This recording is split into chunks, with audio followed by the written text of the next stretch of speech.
आदरणीय मेरे प्रिय दोस्तों और भक्तों, आपके समक्ष श्री भक्तमाल से श्री ग्वाल भक्त जी के बारे में यह वृतांत रख रहा हूँ। दोस्तों, बहुत ही सुंदर यह वृतांत होने वाला है। आपसे विनती करता हूँ कि बने रहिए इस वृतांत के अंत तक। मेरे साथ आपको पता चल जाएगा कि श्री ग्वाल भक्त जी कौन थे और क्या क्या उनके पास करिश्माई ताकतें थी। तो दोस्तों, ज़्यादा नहीं, 8-10 मिनट का होने वाला यह वृत्तांत है। कोशिश करूँगा कि 10 मिनट के अंदर अंदर इसको समाप्त कर दिया जाए।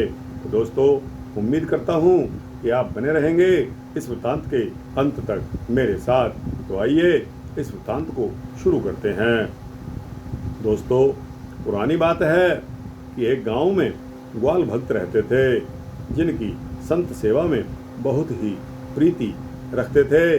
घर में जो भी उत्तम सामग्री बनती, उसे वे चुपचाप ले जाकर वन में संतों महात्माओं को निवेदित कर कर आते थे।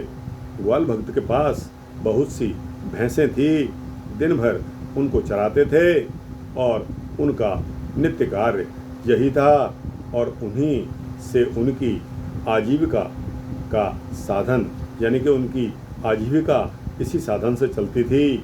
घर में उनकी माता और वे कुल 2 ही प्राणी थे। एक बार की बात है, उत्सव का त्योहार का दिन था। माँ ने घर में अनेक प्रकार के स्वादिष्ट व्यंजन बनाए हुए थे। रसोई से आती भीनी भीनी मधुर सुगंध ग्वाल भक्त के अंतःकरण को रस सिक्त कर रही थी। वे सोच रहे थे कि माँ कब भोजन परोसें और मैं कब लेकर जाऊं। जब उनसे रहा न गया तो माँ के समक्ष जाकर बोल पड़े कि मैया, तू मेरे लिए पकवान अंगोछे में बांध दे, मैं वन में जाकर खा लूँगा। आखिर भैंसें भी तो भूखी होंगी, उन्हें भी तो चराना होगा। भोली माँ ने अंगोछे में ढेर सारे पकवान बांध दिए। कुछ पकवान और भी ग्वाल भक्त ने माँ की नज़रों से बचाकर बांध लिए और एक बड़ी सी गठरी बनाकर ले गए। आज घर पर उत्सव होने के कारण वन जाने में देरी हो गई थी। बाहर द्वार पर बंधी हुई भैंसें रंभा रही थी। ग्वाल भक्त जी ने शीघ्रतापूर्वक भैंसों को बंधन मुक्त कर दिया और सिर पर व्यंजनों की गठरी को लाद कर चल दिए वन की तरफ। वन में पहुंचने पर जब भैंसें चरने में मग्न हो गई तो आपने अपने सिर पर से गठरी उठाई और भैंसों को छोड़कर चल दिए संतों के आश्रम की तरफ। वहां पहुंचकर संतों के चरणों में शीश नवाया और शीश नवाकर विनय की कि हे प्रभु, घर में उत्सव होने और अकेली बूढ़ी माँ द्वारा ही व्यंजन बनाने के कारण आज देरी हो गई। कृपा करके क्षमा करें, क्योंकि बिना आप लोगों के प्रसाद ग्रहण किए मैं भी शीत प्रसादी नहीं पाऊंगा। ग्वाल भक्त जी का ऐसा प्रेम भाव जब देखा और निष्ठा को देखा तो प्रेम भाव और निष्ठा को देखकर सभी संत लोग गदगद हो गए। भला हो भी क्यों नहीं, इस भाव के तो भगवान सदा ही भूखे रहते हैं। संतों की पंगत बैठ गई। सिय हरि नारायण गोविंदे, सिय हरि नारायण गोविंदे का कीर्तन शुरू हो गया। बड़ी जय बोली गई। फिर सभी ने धीरे धीरे प्रसाद पाया।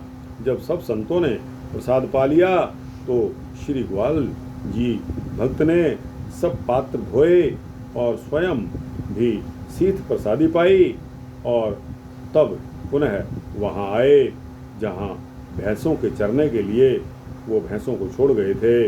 वहाँ आकर उन्होंने देखा तो सब भैंसें वहाँ से गायब थी। हुआ यह था कि जब वे संतों के पास चले गए तो चोरों ने भैंसों को बिना चरवाहे के चरते देखा और हाँक ले गए।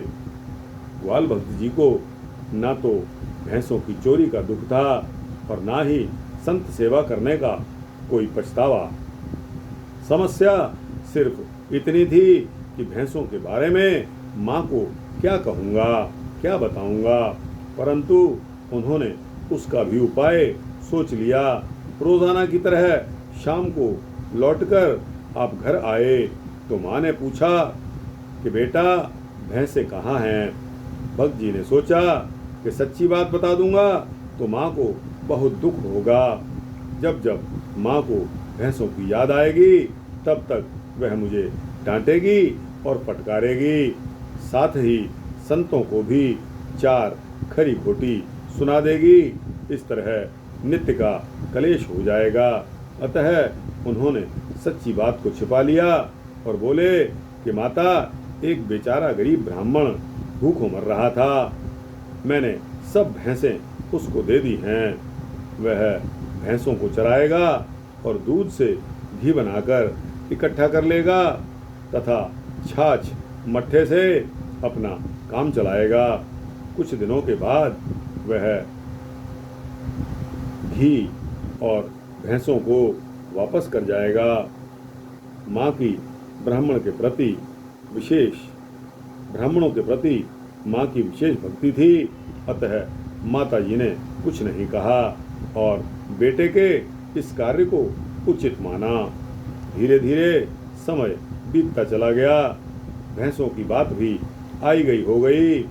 बीच में कभी माँ ने पूछा भी तो भक्त जी कह देते थे कि ब्राह्मण बेचारा बहुत गरीब है, जैसे ही उसकी आजीविका की कोई अन्य व्यवस्था हो जाएगी वह भैंसें हमें वापस कर जाएगा। भक्त जी यह बात केवल माँ को समझाने के लिए ही नहीं कहते थे, बल्कि उनके मन में एक दृढ़ विश्वास था कि संतों की सेवा के प्रताप से मुझे भैंसें अवश्य मिल जाएंगी। अब उनके इस भाव की रक्षा का भार उस परमपिता परमात्मा पर था, क्योंकि संत तो भगवान के ही प्रतिनिधि होते हैं। कुछ दिन और बीत गए। दिवाली का त्योहार पास में आ गया। चारों ओर पटाखों, मिठाइयों और पकवानों की धूम मची हुई थी। मस्ती का माहौल था। भगवान की प्रेरणा चोर भी उत्सव की धुन में उन्मत्त थे। उन्होंने भैंसों का खूब श्रृंगार किया, उन्हें चांदी की हंसुलियां पहनाई, सींग, पूंछ सब अलंकृत कर दिए। उनकी प्रवृत्ति थी तामसी, अतः उनके लिए यही उत्सव था। रात भर आतिशबाजियों और पटाखे छूटते रहे।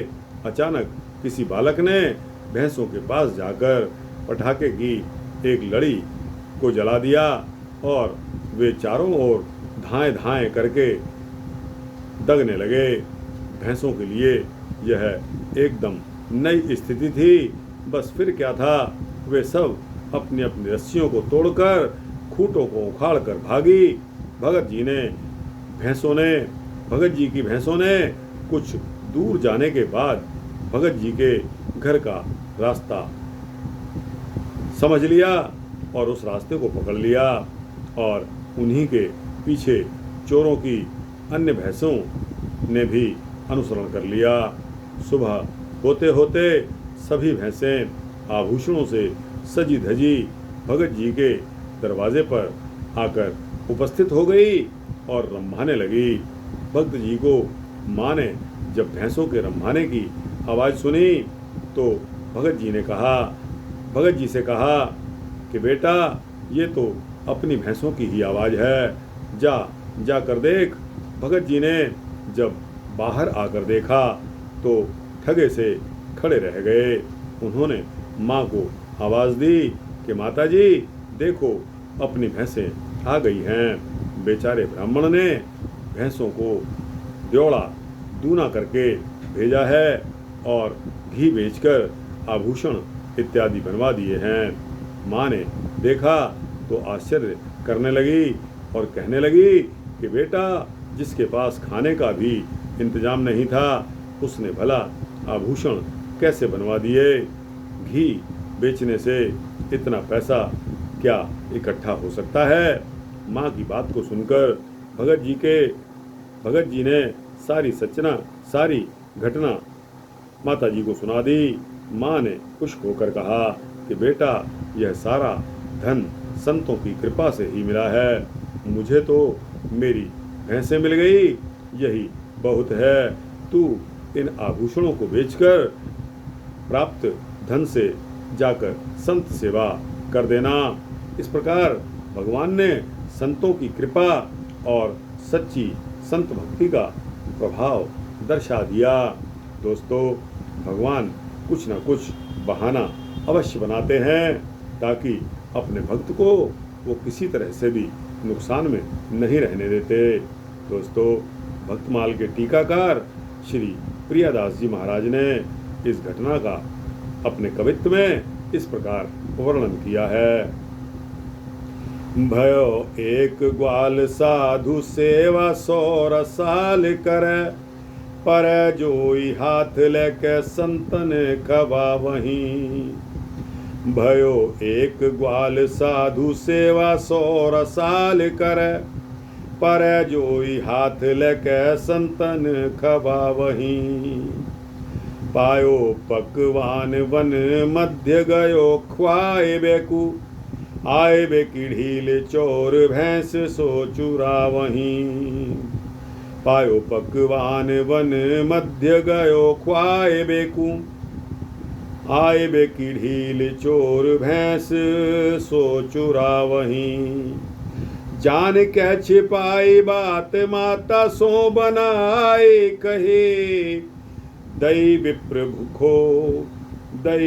भूखो घृत संग फेर आवहीं। जान के छिपाई बात माता सो बनाए कहे, दई विप्र भूखो घृत संग फेर आवहीं। दिन हो दिवारी को सु उन्हें पहरायो हास, आए घर जाम लिए राम के सुनावहीं। दिन हो दीवारी को सु उन्हें पहरायो हास, आए घर जाम लिए राम के सुनावहीं।